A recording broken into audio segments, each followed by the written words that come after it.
this brutally cold Friday evening, thousands of people still don't have power tonight. We have live team coverage of the efforts to restore power. Rachel Monjovi is talking to people at Orchard Park who might not have power back until tomorrow night. And our chief meteorologist, Todd Santos, is tracking how cold it will get. Todd, I always like asking you, how cold will it feel tonight? Good evening. Answer to how cold will it feel is pretty much zero, and in many cases a couple degrees below zero. I mean, right now the feels like temperature in Buffalo or wind chill is 1. The actual temperature is 15. So it is a tough night to be without power, and I really feel for those of you, well, who know folks without power. I'm assuming they're not watching us on television, but maybe you're streaming the show right now. I do also hope the power crews can do things quickly for you, because these type of numbers means the inside of homes are going to cool off very quickly, what little heat is left in there.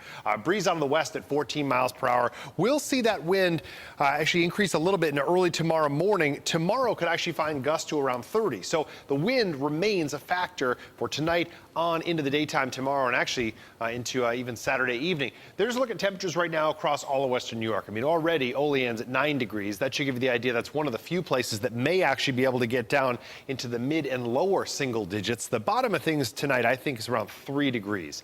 That may be one of the few places that actually ends up that cold. I think Buffalo bottoms out around 9 degrees in early tomorrow morning. There's a look at that breeze that is responsible for the wind chill. It doesn't take very much to create brutal wind chills when the actual temperatures outside are already down in the teens and heading for the single digits. These are the sustained winds at the moment. 23 miles per hour down in Wellsville. That's producing a -10 wind chill. So this is that piece that we were at least concerned about going into the weekend. Temperatures easily the coldest of the week, and really, as far as the prolonged stretch of this through the weekend, coldest we've seen since early January.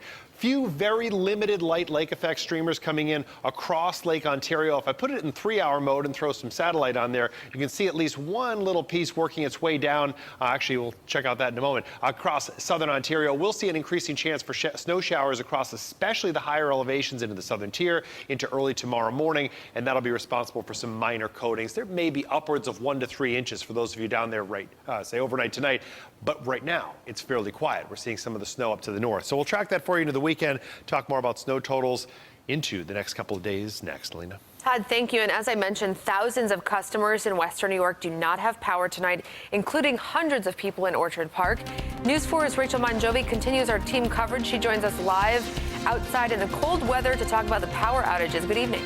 Yeah, Nalina, good evening to you. It's been a long 3 days for a lot of people. The biggest concern now is heat, with hundreds of or thousands of people without power. It's going to be really hard for them to heat their homes. The temperatures are just getting colder, and we're told it could be another night before some of the people in Erie County get power. Well, it's kind of frustrating now being so long. Now I find out it won't be turned on until 11 o'clock Saturday night. For some people living in Orchard Park, it's day 3 without power. We lost our hot water tank. We lost possibly our freezer.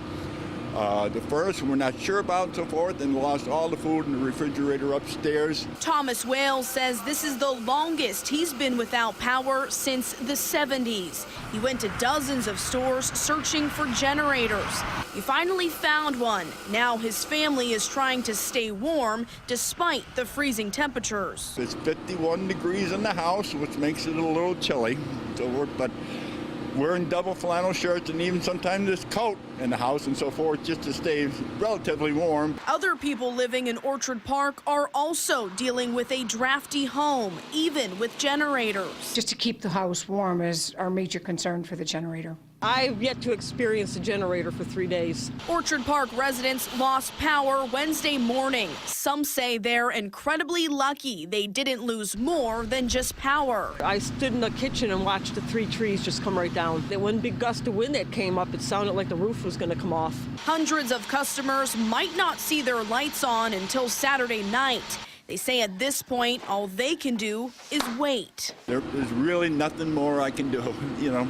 I've done everything that I can possibly do, but I never thought it would be this long.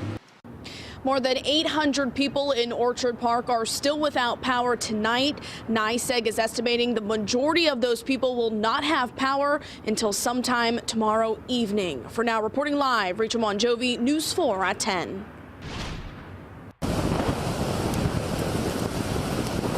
Our neighbors in Rochester were also hit hard by the damaging winds. Video shows the devastation there. Governor Andrew Cuomo is sending 200 people from the National Guard to Monroe County to help with the cleanup efforts. State agencies are working around the clock to help utility companies restore power. The governor spoke in Rochester today about the state's efforts. He said now is the time to come together. This is one of the situations where we need to help each other. Check on a neighbor, check on an elderly neighbor. You're going to have utility crews that have been working around the clock and have not seen their families, and they're going to be exhausted. And a smile and a nice word can be helpful there.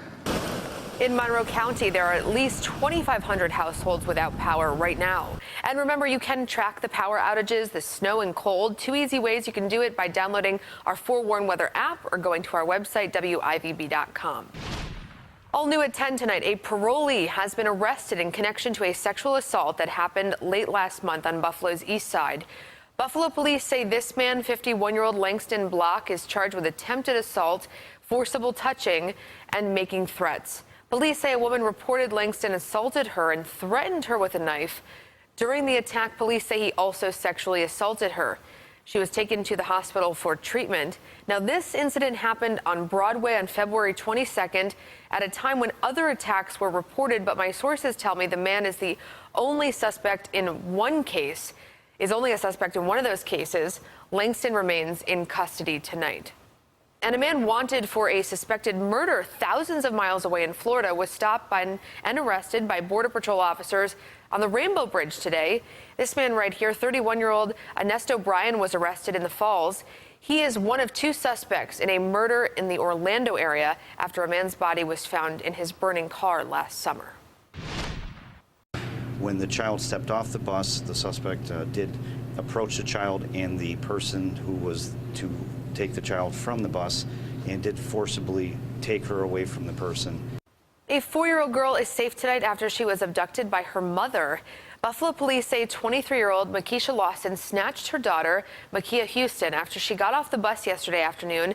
Today we learned the heart of this case is a custody battle. Lawson lost custody of her daughter yesterday. She was supposed to be in court for a disorderly conduct charge, but bailed at the last minute when she found out she was losing custody. Police say that's when she went to her daughter's bus stop, drop-off, and waited, literally hiding in the bushes. Police described the moments leading up to the incident. When the child stepped off the bus, the suspect did approach the child and the person who was to take the child from the bus and did forcibly take her away from the person and proceed to leave. Lawson was arrested this morning at a friend's home off Academy Road without incident. She's expected to be arraigned tomorrow. Her 4-year-old daughter is with her legal guardian tonight. Well, what would you do if you saw someone being bullied? That story's next.